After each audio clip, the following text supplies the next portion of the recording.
नमस्कार बच्चों, आपको पता है हम ज्योग्राफी का पार्ट 2 लेके आए हैं जो हमारा 13 चैप्टर है। कौन सा चैप्टर है? 13 चैप्टर है भारत की जनसंख्या, वितरण, घनत्व और वह वृद्धि। इसमें हमने आपको जो थे वो आपको बता दिया था कि जनसंख्या के बारे में क्या है क्या नहीं है, वो सारी चीजें हमने फर्स्ट चैप्टर में बता दिया था। अब बात करें क्षेत्रफल के बारे में बता दिया था, भारत की जनसंख्या कितनी है वो सारी चीजें हमने बता दी थी। अगला पॉइंट आता है जनसंख्या वितरण को नियंत्रित करने वाले कारक। पहला कारक है हमारा जलवायु। बेटा जलवायु सबसे ज्यादा जनसंख्या को प्रभावित करती है क्योंकि कहीं की जलवायु गर्म है, कहीं की आपकी शीत है। जहाँ गर्म इलाके होते हैं वहां भी जलवायु कम पाई जाती है और जहाँ ठंडे इलाके होते हैं वहां भी, लेकिन जहाँ नॉर्मल टेम्परेचर होता है वहां की जलवायु अधिक पाई जाती है। अगला पॉइंट आता है हमारा धरातल। बेटा धरातल भी एक ऐसा कारक है जो जनसंख्या वितरण को नियंत्रित करता है। अगर आपका उबड़ खाबड़ धरातल है तो वहां विरल जनसंख्या पाई जाएगी, लेकिन समतल मैदानों में अधिक जनसंख्या पाई जाती है। तो धरातल भी प्रभावित करता है। बात कर लेते हैं तीसरे पॉइंट की, जलापूर्ति। ध्यान रखना कि भारत के जितने भी प्रदेश है, जैसे गंगा का पूरा मैदानी प्रदेश है, वो सारा क्या है, जनसंख्या को प्रभावित करता है। कारण है कि जलापूर्ति। जहाँ जल की आपूर्ति होगी वहां बेटा आपको पता होगा जनसंख्या अधिक वितरण करेगी। बात कर लेते हैं चौथे पॉइंट की, खनिज संसाधन। बेटा खनिज संसाधन भी जनसंख्या को प्रभावित करता है। जितने हमारे उद्योग धंधे हैं वो वहां ही जनसंख्या निवास करती है, क्योंकि आपको पता है बिना उद्योगों के व्यक्ति निवास नहीं कर सकता है। बात कर लेते हैं परिवहन, क्योंकि परिवहन भी बहुत जरूरी है। अब क्या है कि जैसे ऊंचे इलाके हैं, कहीं पे पहाड़ी इलाके हैं, वहां पे वाहन नहीं जा सकते तो जनसंख्या भी वहां निवास नहीं कर सकती है। तो इसी प्रकार से हमारा सातवां पॉइंट है सामाजिक मनोवैज्ञानिक। सामाजिक मनोवैज्ञानिक बेटा समाज के द्वारा जितनी भी परिस्थिति है ना होती हैं उनके अकॉर्डिंग भी जनसंख्या प्रभावित होती है और नियंत्रण भी होती है। दोनों ही कारक होते हैं, प्रभावित के और नियंत्रण के। उसी प्रकार से राजनीतिक व आर्थिक कारक।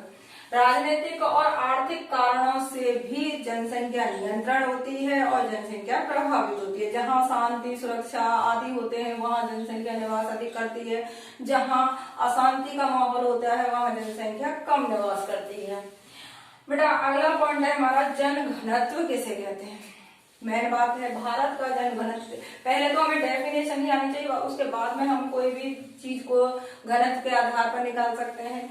जैसे हमारी परिभाषा है, किसी भी भौगोलिक क्षेत्र में निवास करने वाली लोगों की संख्या का निश्चित अनुपात ही जनसंख्या घनत्व कहलाता है। ध्यान रखना है हमें, क्योंकि यहाँ से क्वेश्चन आपका पुट ऑफ हो सकता है और ये भी हो सकता है। तो आपको नियंत्रित करने वाले कारकों को बता के आना है।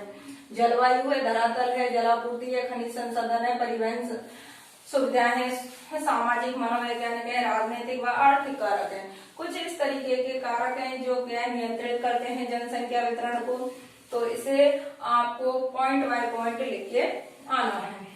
बात कर लेते हैं, जब हमने बेटा बात कर ली है घनत्व की, तो आपको पता है कि प्रति वर्ग किलोमीटर में रहने वाले लोगों की संख्या घनत्व कहलाती है। प्रति वर्ग, जहाँ का क्षेत्रफल अधिक है लेकिन लोग कम हैं तो वहां का घनत्व भी कम आएगा, लेकिन जहाँ का क्षेत्रफल कम है लेकिन लोगों की संख्या अधिक है वहां का घनत्व अधिक आएगा। भारत जन घनत्व किसके आधार पर निकाला जाता है? गणितीय घनत्व के आधार पर। इतना ध्यान रखना है। जिसका क्षेत्र सूत्र क्या है हमारा, कुल जनसंख्या होनी चाहिए वहां की कितनी भी है और वहां का क्षेत्रफल, केवल क्षेत्रफल कितने पे निवास करता है। तुम्हें भारत का क्षेत्रफल पता ही होगा क्योंकि हमने पिछली वीडियो में बता भी दिया है। बात कर लेते हैं बेटा हमारा सर्वप्रथम घनत्व कितना था। तो 1901 में जो घनत्व निकला था वो निकला था आपका 77% प्रति व्यक्ति वर्ग किलोमीटर। ध्यान रखना, प्रति व्यक्ति वर्ग किलोमीटर निकाला जाता है कोई भी घनत्व। 1951 की बात करें तो उसमें रहा हमारा बढ़ के आ गया था कितना घनत्व, 1.117 यानी 117 है व्यक्ति प्रति वर्ग किलोमीटर। अगर बात कर लें 2001 की बात कर लें तो हमारा घनत्व कितना बढ़कर हो गया था, वो घनत्व हो गया था 325 यानी 325 व्यक्ति प्रति वर्ग किलोमीटर। बात कर लेते बेटा 2011 में हमारा बढ़कर कितना हो गया, देखो आप देख सकते हो अकॉर्डिंग चल रहा है, कितना बढ़ के आ गया है 382 यानी 382 व्यक्ति प्रति वर्ग किलोमीटर। इतना हमें ध्यान रखना है कि कौन से सन में पूछा जा सकता है कि कितना घनत्व रहा था। भारत का चल रहा है, ध्यान रखना, तो भारत के घनत्व के बारे में यहाँ तक अपना ध्यान रखना। उसके बाद में अगला पॉइंट आ जाता है सर्वाधिक जनसंख्या घनत्व रखने वाला।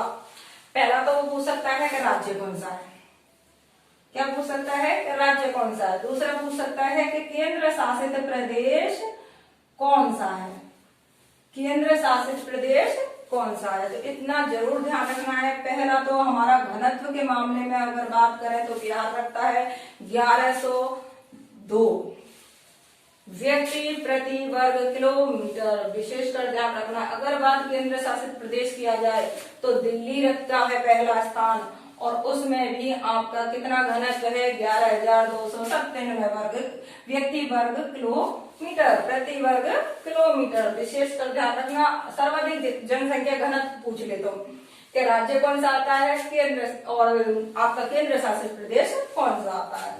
अगर बात कर ले न्यूनतम की, तो न्यूनतम जनसंख्या घनत्व रखने वाला पहला तो राज्य ही पूछेगा, दूसरा पूछेगा केंद्र शासित प्रदेश। तो राज्य रखता है अरुणाचल प्रदेश, कितना रखता है 17 व्यक्ति प्रति वर्ग किलोमीटर। बात कर ले केंद्र शासित प्रदेश कौन सा है, तो ध्यान रखना केंद्र शासित प्रदेश है आपका अंडमान निकोबार द्वीप समूह। कितना है मात्र 46 है ना, 46 व्यक्ति प्रति वर्ग किलोमीटर रखता है। कौन रखता है, अंडमान निकोबार द्वीप समूह बोलते हैं इसे। क्या आता है, केंद्र शासित प्रदेश। इतना हमें ध्यान रखना है। नोट्स बना लीजिए घर में अपने में, आराम से इन्हीं नोट्सों को फॉलो कीजिए, इतना ही बोर्ड में पूछा जाएगा। बात कर लेते हैं बेटा अगले पॉइंट की, भारत जनसंख्या घनत्व वाले 3 प्रदेश कौन कौन से हैं। उन 3 प्रदेशों में पहला प्रदेश आता है उच्च जनसंख्या घनत्व रखने वाला देश। कौन कौन से हैं क्षेत्र हमारे, है ना, राज्य कौन कौन से हैं। उन राज्यों के लिए हमने क्वेश्चन मार्क लगा दिया है, वो अगली वीडियो में हम कल आपको बताएंगे। इसके लिए आप घरों में नोट्स बना लीजिए। ध्यान